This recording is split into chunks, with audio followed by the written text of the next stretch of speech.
Hello, Valerie here, and welcome to How to Do Chrono Real Good. I made this video because while Qt can tell you how to run things like traits and skills, there's not really a whole lot of information talking about why you run them.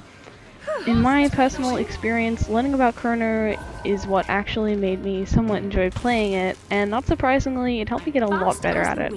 I'm planning on making other specific videos about tanking, so for the most part that won't really be included here, but I will make sure to put links to those videos once I do make them. Disclaimer, I'm fully aware that I'm not Subi and I still need to practice and do more theory crafting. This is just a little collection of base info and probably a couple of neat little things about Chrono. I'll be going over gear stats, traits, weapons, utility skills, specifically Signal Inspiration, rotation, and uptimes. Alrighty, you decide that you want to play Chrono in raids. If you want to play secondary Chrono and still hit 100% boon duration, check out this guide. Basically, you just run exotic berserker gear and put platinum doubloons and everything. But anyway, check it out. It's pretty informative. Let's say that you want to play tank Chrono. There are a couple of different gear options that you can try. If you want to be maximum over tank, run Minstrel's gear, which is toughness, vitality, healing power, and boon duration. Toughness so that the boss will aggro onto you, boon duration because boon duration. Vitality will let you take a couple more punches than normal because you'll just have a larger health pool, and healing power will mean that any regen or shatter heals that you use or apply to you will heal you for a lot more. A good midpoint is Wonders gear, which is power, toughness, vitality, boon duration, so you can squeeze in a little bit more damage. But at your end game of what you really want to be running is Commander's gear, which is power, precision, toughness, and boon duration. You really need to trust in your healers, know your evades and distorts and heals and that kind of thing, just because you will have a base health pool, so you can't really get hit too much before you go down. But it is the highest DPS option that you can run. I personally run Commanders. I used to run a lot of Wanderers just because the extra vitality was nice while I was learning it, but what you run is entirely up to you. Now we're going to take a quick look at why you run this gear to get 100% boon duration. If you have boon duration stats on your armor and weapons, and you have a concentration sigil, and you run bountiful stones and dumplings or chocolate creams, every time you weapon swap, I'll get to that bit later, you'll hit 100% boon duration. That means that you don't need things like Commander's trinkets, so feel free to run Zerk or Knight trinkets instead. If you don't want to craft bountiful stones because they're mad expensive, then you do need to run boon duration trinkets. You can do that, it's a bit of a DPS loss, but in the end it's really not that big of a deal and you'll be saving yourself a lot of money.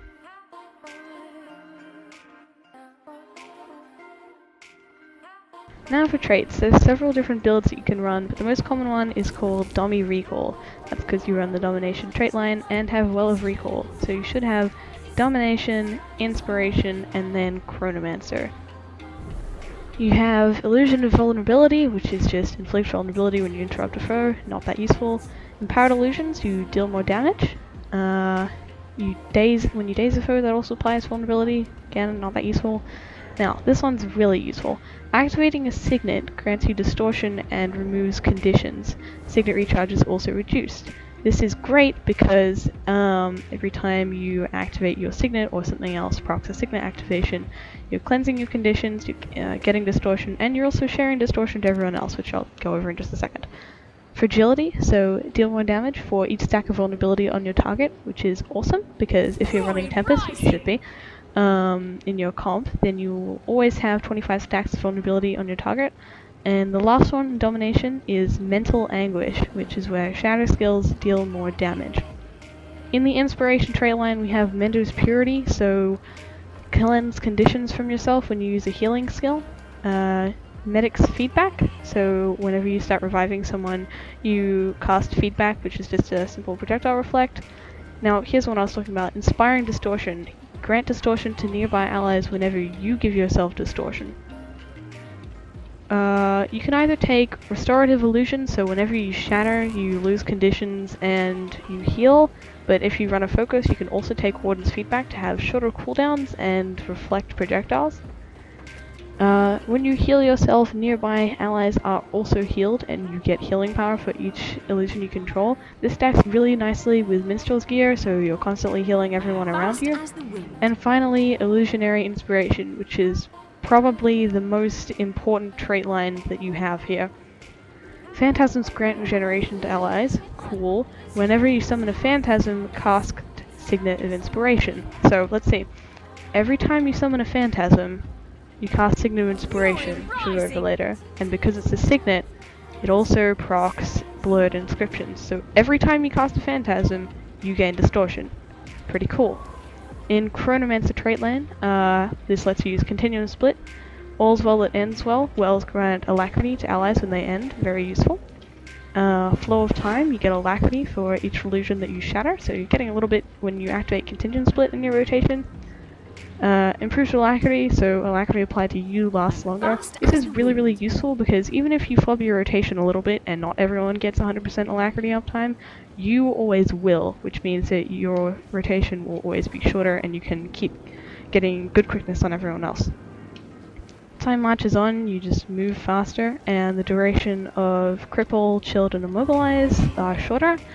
And Chrono Phantasma, your phantasms are resummoned after the first time they are shattered. Super useful, because that means whenever you use Continuum Split, if you have phantasms up, you don't lose all your phantasms. Awesome!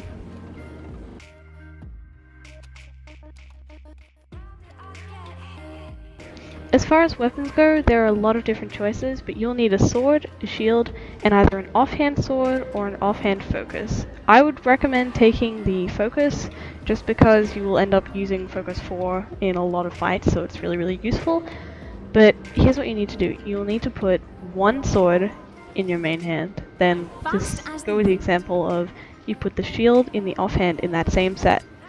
In the offhand of your other set, you can put, say, your offhand sword. You can see that as I'm swapping weapons, even though I only have one main hand sword, I still have a sword in each set. This means that you only need to buy one Sigil of Concentration to put in your main hand sword, since it'll still proc every time you weapon swap. How Sigil of Concentration works is that every time you swap weapons, you get a little buff that pops up here, and it means that you have plus 33% boon duration for 7 seconds. So every time you swap weapons, for 7 seconds after that, you will have 100% boon duration. When you don't have that little buff that pops up there, you only have 70% boon duration, assuming that you're running all the right gear and food and such. So just try and keep that in mind, that as soon as you swap weapons, that's when you should try to do things like lay down a well or Tides of Time, or cast a phantasm, so then you can boon share through the use of Signet of Inspiration.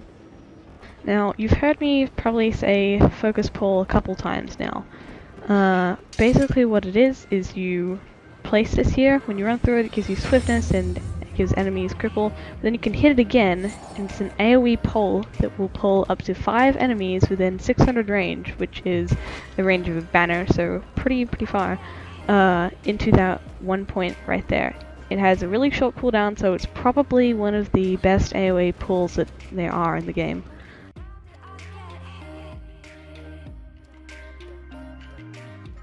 For your utilities, in this build you will run Well of Eternity, which is a heal well, Well of Action, which is a quickness well, Signet of Inspiration, Well of Recall, which is an Alacrity well, and you can either take Gravity Well, Time Warp, or Signet of Humility, which most people just know as Moa.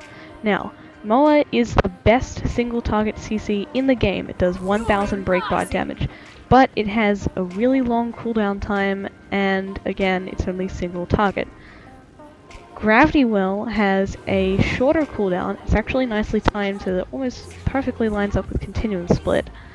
Also gives you Alacrity, also is a pull, so nice at Escort or other things where you're just pulling stuff in a lot.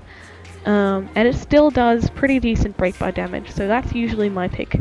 You can also run Time Warp. Now, you used to not run this because the way that the quickness stacking worked is it overwrites your old quickness stacks, and it was a quickness uptime loss. But it's since been patched to be either quickness neutral or positive.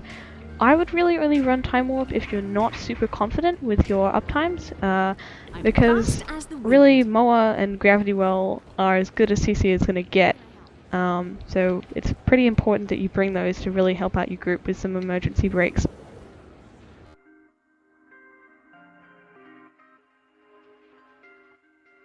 I've talked about SOI a little bit, but now we're going to go over exactly what it does. So, in the passive mode, it gives swiftness and additional random boon to yourself every 10 seconds. But as soon as you activate it, it will copy one instance of every boon on you to nearby allies. So, all that quickness that you've just been giving to yourself, every time you cast Phantasm, which activates Signet of Inspiration, and every time you use Signet of Inspiration, all that quickness is being copied to everyone around you. That's how you get your quickness uptime so high. Also, because it's a signet, it will give you distortion, so you can use it at Gorseval, for example, to distort through his black goo. There we go. So that is how you keep copying quickness to everyone else, and how you get 100% quickness uptime through Signet of Inspiration. How you have 100% alacrity is a little bit different. Whenever you use Shield 4 and it fully channels, you will cast a phantasm called Illusionary Avenger. Whenever that phantasm attacks, it will grant alacrity to people around them. Now, QT did the math on this, and they discovered that the exact number of Avengers that you need to have up at any one time to have permanent alacrity is something like 1.81. So generally try and keep it at 2, unless you need to weapon swap, cast Phantasm to proc Signet of Inspiration, and then you can weapon swap back and you'll end up casting Echo of Memory again just as part of your rotation. But that is how you will have your alacrity uptime, by having Avengers up, so try and keep an eye on that. If there's a point where you don't have at least one Avenger up, you've probably done something wrong, so try and retrace your steps and see what happened there.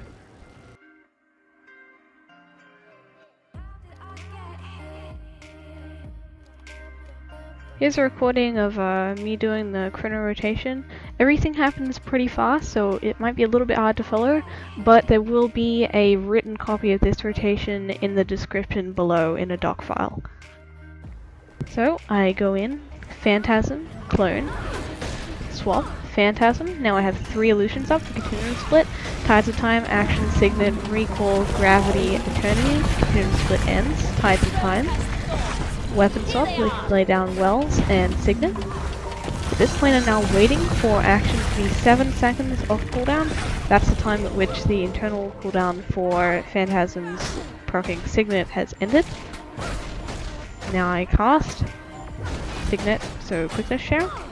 Now waiting for Eternity to be 6 seconds off cooldown so I can lay down everything in order. See, action, Tides of Time, Signet, Shield 4, Eternity, Recall. Now waiting for action cooldown.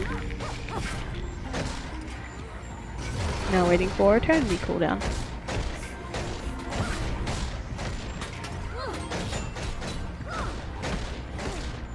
Can swap, action, Tides of Time, Signet, block. But because Continuum Split is almost over, I don't cast eternity or recall. I just don't need to. Swap again, Phantasm, more quickness share. As soon as all my wells are off cooldown, I'll swap again, go into Continuum Split, and repeat the whole process. Now, one thing that is super important to note is the cooldown on Tides of Time, which is Shield 5. That depends on if you catch it or not, and sometimes the targeting system is a little bit weird, so even if you hit it straight on, it won't always work. This is very important to know because in a raid scenario, you might not always catch it every time, and as such you may need to delay which skills you cast in order to make sure that you have Tides of Time cast before you hit Signet of Inspiration.